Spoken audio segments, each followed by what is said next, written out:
आयाम सर्वरत्नोपस्थानाम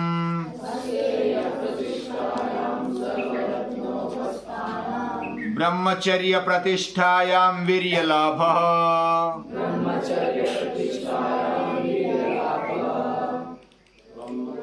प्रतिष्ठायाम ब्रह्मचर्य के पालन से हमारे अंदर वीर्य लाभ होता है। पुराने जमाने में, प्राचीन काल में, वेद काल में और बीच के काल में भी गुरुकुल और तपोवन हुआ करते थे और उधर जाने के पहले ही उपनयन संस्कार होता था। उपनयन संस्कार स्त्रियों का भी होता था, पुरुषों का भी होता था। और एक व्रत लिया जाता है, व्रतबंध संस्कार उसको बोलते हैं। हमारे जीवन में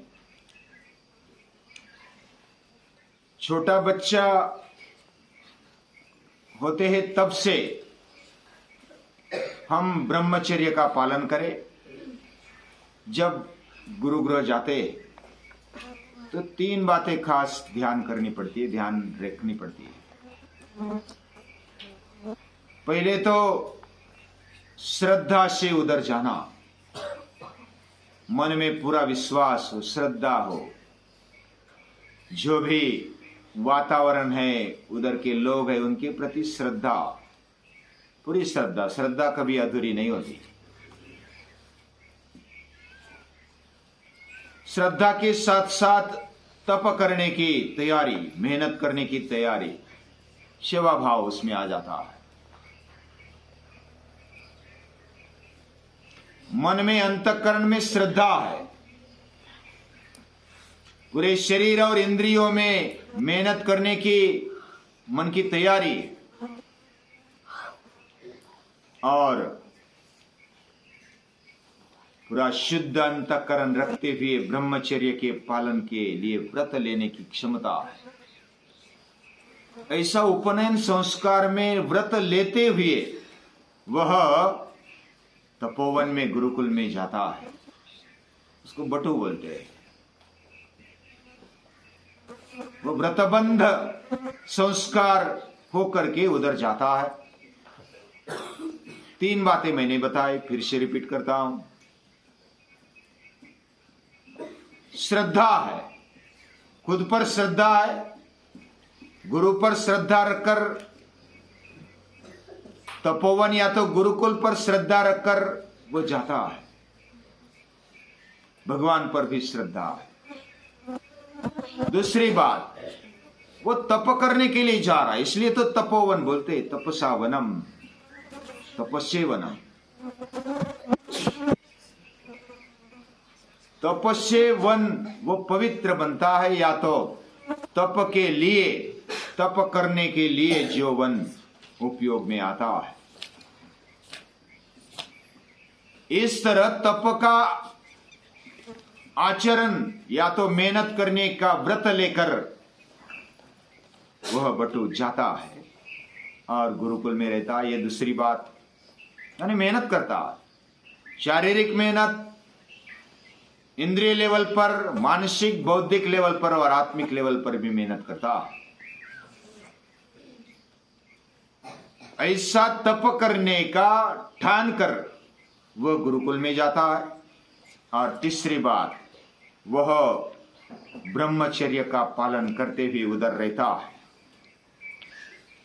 ब्रह्मचर्य पालन में वह व्रत लेता है, व्रतबंध संस्कार उसको बोलते हैं। उपनयन, उप का अर्थ है पास, और नयन यानी ले जाने की क्रिया।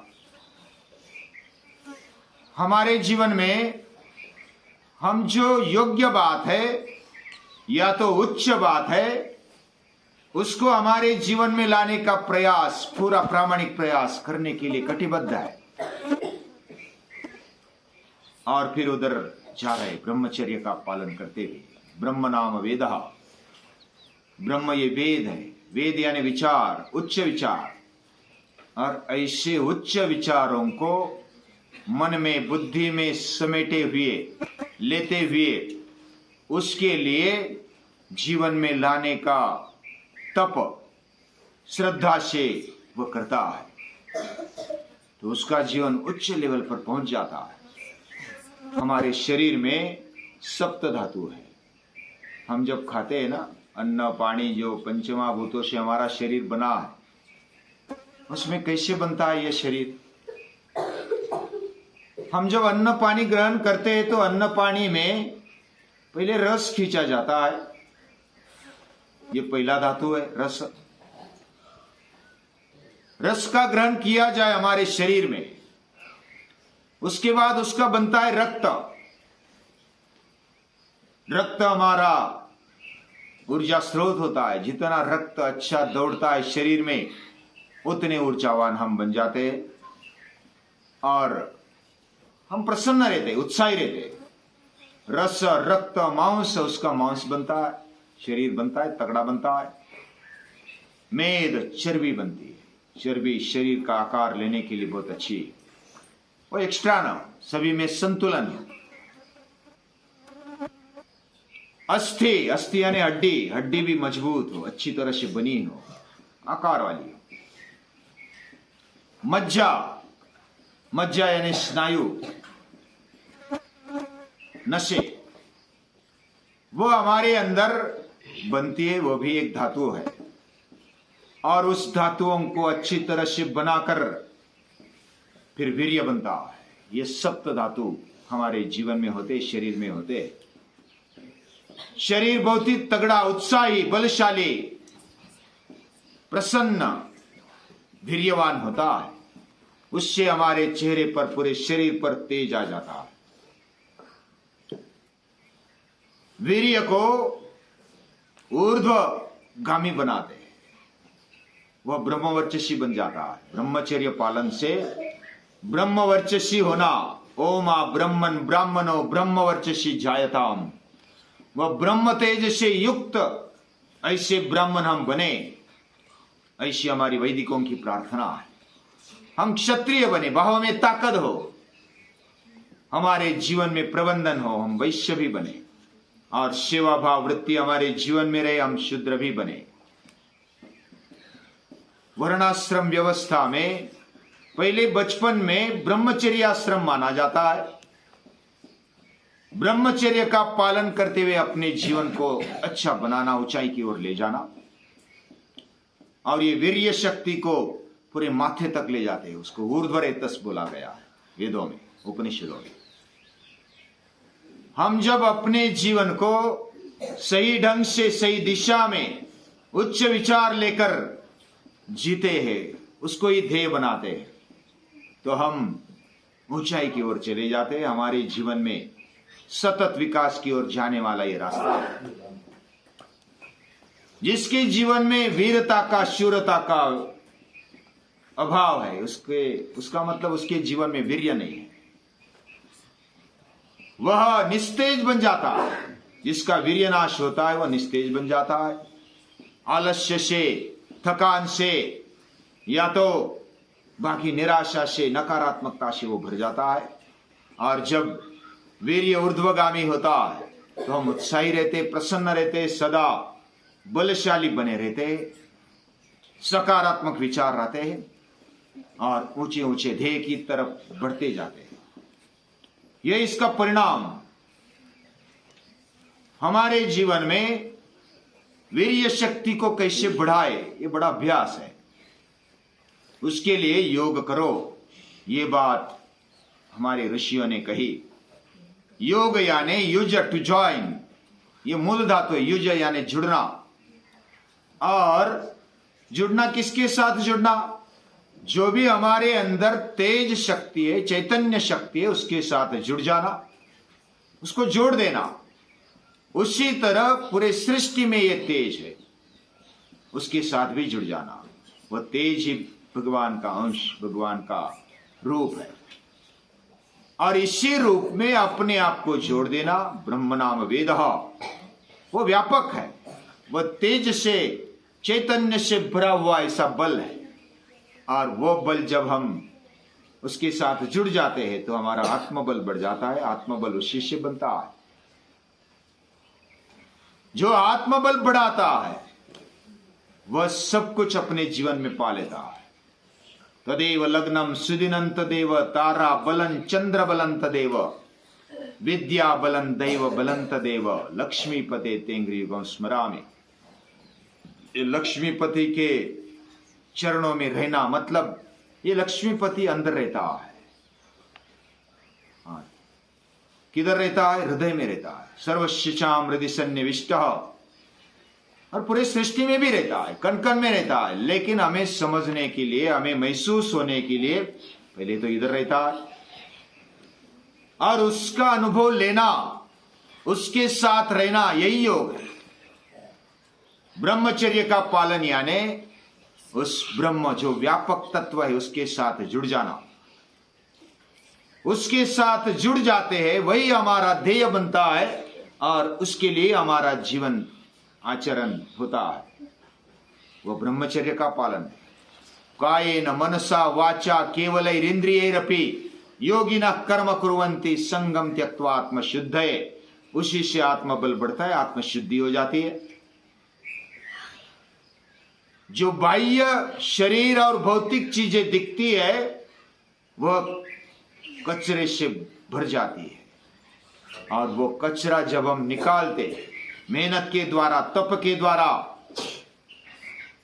तो आत्मश्रद्धा बढ़ती जाती है, और आत्मबल से हम ब्रह्मचर्य का सही पालन करते हुए हम अपने आप को पहचान सकते हैं। हमारा जीवन या तो मैं छोटा नहीं हूं, मैं बड़े का हूं, महान का हूं, यह बात हमारे दिमाग में आने लगती है, हमारे अंतःकरण में बैठने लगती है। ब्रह्मचर्य पालन का यह परिणाम है। और जब ये ध्येयनिष्ठ जीवन बनता है तो उसके जीवन में वो किसी से डरता नहीं, निर्भय बन जाता है, वो आनंदी बन जाता है, वह सर्वांगीण दृष्टि से विकसित बन जाता है। जो केवल भौतिक सुखों में आनंद देखता है, खाओ पियो मजा करो में देखता है, उसी में सुख पाता है या तो उसी में रममान होता है। उसको क्या पता वीर्य लाभ क्या होता है। ब्रह्मचर्य प्रतिष्ठायाम वीर्य लाभ। वीर्य का सही तरीके से लाभ कब होगा? जब उसको ऊर्ध्व रेतस बनाएंगे। हमारे अष्टचक्र बैठने की स्थिति इसलिए अच्छी हो। योग करते समय कैसा बैठे? हमारा वीर्य का स्थान होता है मूलाधार चक्र में, और उसको ऊपर उठाते तो यम नियम आसन प्राणायाम से वो ऊपर उठता है। अलग अलग आसन प्राणायाम से, ध्यान धारणा से ऊपर उठते जाता है। और हम उसका परिणाम क्या है? उसका परिणाम यह है कि हम अपने आप को सक्षम मानते हैं, निर्भय बन जाते हैं, निश्चय बड़ा दृढ़ होता है, सकारात्मक दृष्टि आ जाती है, प्रसन्नता उत्साह हमेशा बने रहता है। कभी नकारात्मकता का नाम हम नहीं लेते। मैं कर सकता हूं, बन सकता हूं, यह कैंडू वृत्ति आ जाती है। यह परिणाम है वीर्य लाभ का। ऐसा हमारे जीवन में भी वीर शूर हम बने। हमारी महापुरुष ने वही महापुरुष बने हैं जो शूरवीर रहे। उनके जीवन में उन्होंने वीरता का, शूरता का परिणाम पाया। ऐसे महावीरों को, शूरों को याद करते हैं और हमारे जीवन में भी वैसा बनने का निश्चय करते हुए हम आगे बढ़ते। भगवान हमें शक्ति दे।